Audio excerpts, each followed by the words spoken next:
ಈಗ T shirt ಬಗ್ಗೆ ಹೇಳ್ತಾರ, ಎಷ್ಟು ಟೆಂಪ್ರೇಚರ್ ಇಡಬೇಕಂತ ಹೇಳ್ತಾರ. ಹೇಳಿ ಸರ್, ಹೇಗೆ ಎಷ್ಟು ಇಡಬೇಕು ಟೆಂಪ್ರೇಚರ್ ಅಂತ? ಇದು ಟೆಂಪ್ರೇಚರ್ ಅಂದರೆ ಇಲ್ಲಿ ಮೋಡಿಗೆ ಹೋಗಿ 355 ಇಡಬೇಕು. ಸ್ಟಾರ್ಟಿಂಗ್ 355, ಆಮೇಲೆ ಮಿನಿಮಮ್ 355 ಹಾಗೂ ಮ್ಯಾಕ್ಸಿಮಮ್ 355 ಇಡಬೇಕು. ಆಮೇಲೆ ಇದು ಟೆಂಪ್ರೇಚರ್ ಸೆಟ್ ಮಾಡೋದು 60 ಸೆಕೆಂಡಿಗೆ ಸೆಟ್ ಮಾಡಬೇಕು. ಟಿ ಶರ್ಟ್ ಪ್ರಿಂಟಿಗೆ, ಮಗ್ ಪ್ರಿಂಟಿಗೆ ಆದರೆ 90 ಸೆಕೆಂಡು ಫಿಕ್ಸ್ ಮಾಡಬೇಕು.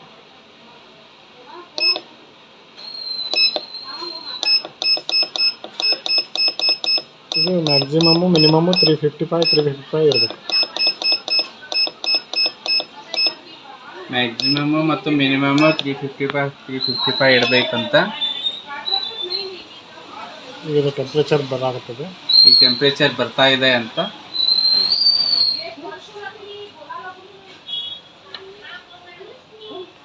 ಇದು ಯಾವ ಪೇಪರ್ ಸರ್? ಇದು ಸಬ್ಮಿಷನ್ ಪೇಪರ್ ಅಂತೇಳಿ ಅದ್ರ ಮೇಲೆ ಪ್ರಿಂಟ್ ತೆಗೆದು ಅದೊಂದು ಪೇಪರ್ ಬರ್ತೈತಿ, ಅದು ಪ್ರಿಂಟ್ ತೆಗೆದು ಮಿರರ್ ಪ್ರಿಂಟ್ ತೆಗಿಬೇಕು ಅದು ಯಾವತ್ತು. ಅಂದರೆ ನಿಮಗೆ ಟಿ ಶರ್ಟ್ ಮ್ಯಾಗ ಕರೆಕ್ಟಾಗಿ ಪ್ರಿಂಟ್ ಆಗ್ತೈತಿ.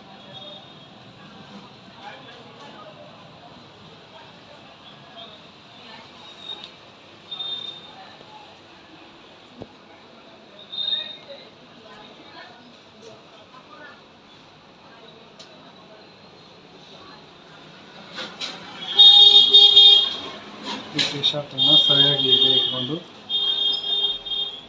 ಟಿ ಶರ್ಟ್ ಅದು ಇದ್ರ ಮ್ಯಾಗ ಹಾಕಿದ ಕೂಡಲೇ ಅದು ನೀಟಾಗಿ ಸ್ವಲ್ಪ ಪ್ಲೇನಾಗಿ ಜಗ್ಬೇಕು. ಅಂದರೆ ಮುದುಡಿ ಈ ಥರ ಇರಲಾರ್ದಂಗೆ ನೀವು ನೋಡ್ಕೋಬೇಕು. ಸ್ವಲ್ಪ ಇದನ್ನು ಪ್ರೆಸ್ ಮಾಡಿದರೆ ಸ್ವಲ್ಪ ಅದು ಚೆನ್ನಾಗಿ ಕೂಡ್ತದೆ. ಪೇಪರ್ ಹಾಕಿರಿ ನೋಡಿ, ಒಂದು ಸ್ವಲ್ಪ ಪ್ರೆಸ್ ಆಗಿ ಮೊದಲು ಟಿ ಶರ್ಟ್ ಹಾಕಿ ಅದನ್ನು ಸ್ವಲ್ಪ ಪ್ರೆಸ್ ಮಾಡಬೇಕು.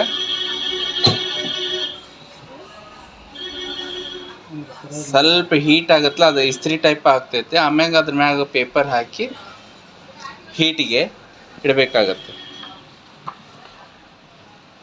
ತೋರಿಸಿ ಪೇಪರ್ ಹೆಂಗೆ ಹಾಕಿ ಈ ಥರ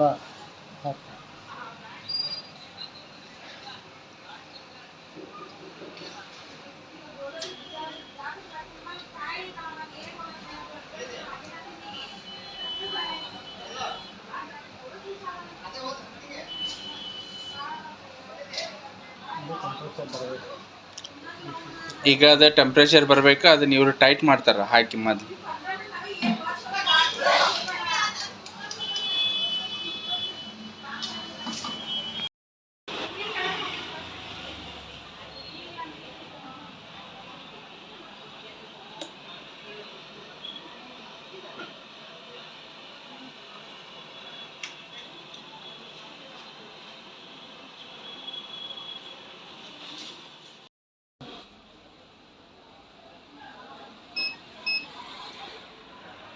ನೋಡಿ ಫ್ರೆಂಡ್ಸ್, ಹೀಟ್ ಆದ ಕೂಡ ಈ ಥರ ನಿಮ್ಮ ಟಿ ಶರ್ಟ್ದಲ್ಲಿ ಪ್ರಿಂಟ್ ಆಗಿದೆ ಈಗಾಗಲೇ.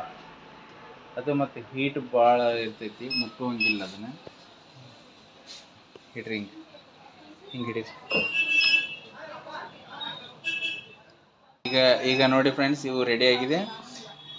ಈ ವಿಡಿಯೋ ಇಷ್ಟ ಆಗಿದ್ದರೆ ಲೈಕ್ ಮಾಡಿ, ಶೇರ್ ಮಾಡಿ ಮತ್ತು ಸಬ್ಸ್ಕ್ರೈಬ್ ಮಾಡಿ. ಮುಂದಿನ ವಿಡಿಯೋಗಾಗಿ ಭೇಟಿಯಾಗೋಣ. ನಮಸ್ಕಾರ.